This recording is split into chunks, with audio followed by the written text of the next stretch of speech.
When I think of the Reformation, I think of Martin Luther and the 95 Theses.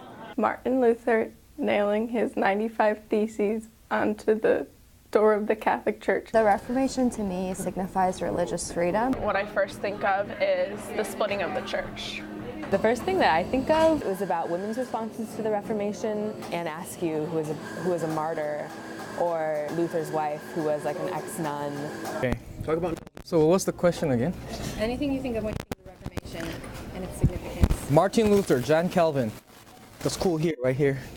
I think of Martin Luther and how he not attacked but put the 95 Theses against the Pope and the Catholic Church and how he thought it should change.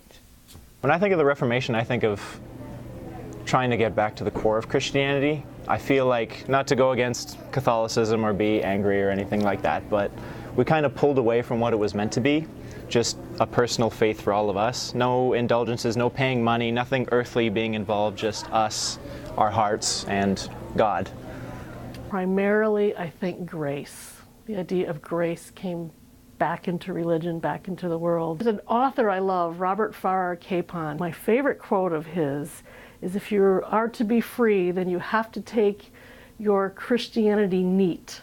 Grace, straight up, no ice. We are given that grace and through God, and we don't earn our salvation.